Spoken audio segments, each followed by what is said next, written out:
আচ্ছা, জন্মদিন এই দিনটা আমাদের কাছে ঠিক কি? কারোর জন্য এটা হয়তো বছরের সবচেয়ে স্পেশাল একটা দিন, আবার কারোর কাছে এটা ক্যালেন্ডারের আর ৫টা সাধারণ তারিখের মতোই।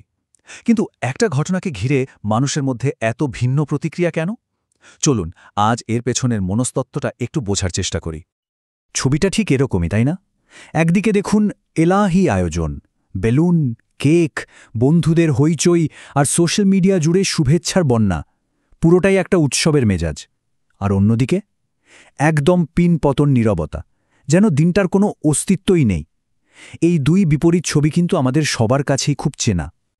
আসল প্রশ্নটা হলো, কেন এই ফারাকটা হয়? কেন একই দিনে কেউ এতটা আনন্দে ভাসে আর কেউ নিজেকে একরকম গুটিয়ে রাখে? আসলে এর পিছনেই কিন্তু লুকিয়ে আছে আমাদের প্রত্যেকের ভেতরের একটা না বলা গল্প। আসুন আজ সেই রহস্যের জট একসাথে খোলা যাক। চলুন তাহলে প্রথম কারণটা দেখি।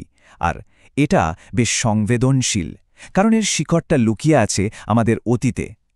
আমাদের আজকের আচরণ যে অনেকটাই অতীতের অভিজ্ঞতা দিয়ে তৈরি হয়। একবার ভাবুন তো, ছোটবেলায় হয়তো জন্মদিনের জন্য অধীর আগ্রহে অপেক্ষা করা হতো, কিন্তু দেখা গেল বাড়ির কেউ মনে রাখেনি বা বন্ধুরা হয়তো ভুলে গেছে, কিংবা একটা পার্টির আয়োজন করেও দেখা গেল প্রায় কেউই আসেনি। যখন এই আশাভঙ্গের ব্যাপারটা বারবার হতে থাকে, তখন মন নিজেকে আরও কষ্ট থেকে বাঁচানোর জন্য একটা পথ খুঁজে নেয়। মনোবিজ্ঞানের ভাষায় একে বলে লার্নড হেল্পলেসনেস। বেশ ভারী একটা শব্দ, তাই না? সহজ করে বললে এর মানে হলো অর্জিত অসহায়ত্ব। মানে এটা কোনো দুর্বলতা নয়, বরং এটা একটা মানসিক বর্ম। মন ধীরে ধীরে শিখে যায় যে আশা করলেই কষ্ট পেতে হয়, তাই নিজেকে সুরক্ষিত রাখতে সে আশাই করা বন্ধ করে দেয়। এই মানুষগুলো আবেগহীন নয়, তারা শুধু আর নতুন করে কষ্ট পেতে চায় না। আর তখন তাদের মনের ভেতরের মূল মন্ত্রটা হয়ে দাঁড়ায় অনেকটা এরকম: আশা করো না, তাহলে কষ্টও পেতে হবে না। কোনো প্রত্যাশা না থাকলে হতাশ হওয়ার ভয়টাও থাকে না। আর তাই জন্মদিনটা তাদের কাছে একটা সাধারণ দিন হয়ে ওঠে। আচ্ছা, প্রথম কারণটা তো গেল অতীতের কষ্ট। এবার আসি দ্বিতীয় প্রিচিনে, যেটা হয়তো আজকের যুগে আমাদের অনেকের জন্যই খুব সত্যি, আর সেটা হলো বর্তমানের সাংঘাতিক ব্যস্ততা। কাজের ডেডলাইন, পরীক্ষার চাপ, সংসারের হাজারো দায়িত্ব, এইসবের অবিরাম স্রোতে জন্মদিনটা কখন যে আসে আর চলে যায়, অনেকেই হয়তো টেরই পায় না।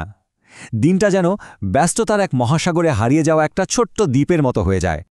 মনোবিজ্ঞানীরা এই অবস্থাকে বলেন টাইম ব্লাইন্ডনেস।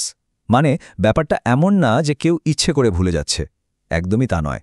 আসলে মস্তিষ্ক যখন একটার পর একটা কাজ আর তথ্যের চাপে থাকে, তখন বিশেষ দিনগুলোর তাৎপর্য আর আলাদা করে অনুভব করার ক্ষমতা হারিয়ে ফেলে। এটা আসলে তীব্র মানসিক চাপের একটা লক্ষণ।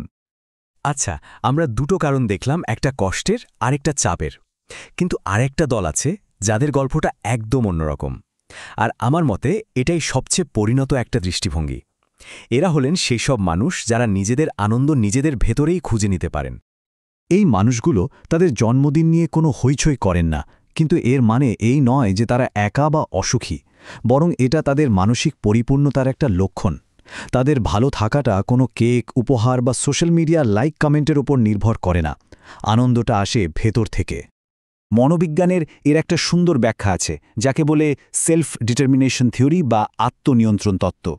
খুব সহজ করে বললে ব্যাপারটা হলো, যখন কেউ নিজের খুশির জন্য অন্যের প্রশংসা বা স্বীকৃতির ওপর নির্ভর করে না, বরং নিজের কাজ আর অর্জন থেকেই তৃপ্তি খুঁজে পায়, তখনই সে সত্যিকারের আত্মনির্ভর হয়ে ওঠে। যখন নিজের মূল্য নিজে বোঝা যায়, তখন বাইরের স্বীকৃতির আর প্রয়োজন হয় না। তো এই মানুষগুলো ঠিক কেমন হন? দেখুন, তারা মনোযোগের কেন্দ্রে থাকতে চান না। বাইরে থেকে দেখতে হয়তো খুব চুপচাপ, কিন্তু তাদের ভেতরে থাকে একটা গভীর শান্তি। তারা মনে করেন জীবনের যে কোনো দিনকেই তো বিশেষ করে তোলা যায়, তার জন্য একটা নির্দিষ্ট তারিখের কি দরকার? তাদের কাছে মূল্যটা একটা দিনের নয়, বরং পুরো জীবনটার। তাহলে দেখুন ব্যাপারটা কতটা গভীর। জন্মদিনের প্রতি এই যে একজনের এক রকম প্রতিক্রিয়া, এর প্রত্যেকটাই আসলে আমাদের ভেতরের একটা গল্প বলছে। কোনোটা অতীতের না পাওয়া কষ্টের গল্প, কোনোটা বর্তমানের অসহনীয় চাপের, আবার কোনোটা নিজেকে খুঁজে পাওয়ার গভীর শান্তির গল্প। এই টেবিলটা দেখুন, পুরো বিষয়টা এক নজরে পরিষ্কার হয়ে যাবে। অতীতের কষ্ট থেকে জন্মায় লার্নড হেল্পলেসনেস, যার মূল অনুভূতি হলো এক ধরনের ক্লান্তি। বর্তমানের ব্যস্ততা নিয়ে আসে টাইম ব্লাইন্ডনেস, যা আমাদের বিহল করে রাখে। আর ভেতরের শান্তি আসে সেলফ ডিটারমিনেশন থেকে, যা আমাদের দেয় অনাবিল তৃপ্তি। এত কিছু তো জানা গেল, এবার হয়তো নিজেদের দিকে তাকানোর সময়। এই যে 3টে গল্প আমরা শুনলাম, এর মধ্যে কোনটা আমাদের নিজেদের গল্প? দেখুন, কেউ যদি হইচই করে জন্মদিন পালন করে বা কেউ যদি একদম চুপচাপ কাটায়, এর কোনোটাতেই কিন্তু ঠিক বা ভুলের কিছু নেই। প্রত্যেকটা পছন্দই আসলে তার ব্যক্তিগত জার্নি আর মানসিক অবস্থার একটা স্বাভাবিক প্রতিফলন, তাই দুটোই সমানভাবে সম্মানীয়। তবে শেষ করার আগে এই প্রশ্নটা মনে হয় খুব জরুরি, যে আনন্দটা বাইরে খোঁজা হচ্ছে তা কি আসলে নিজের ভেতরেই আছে?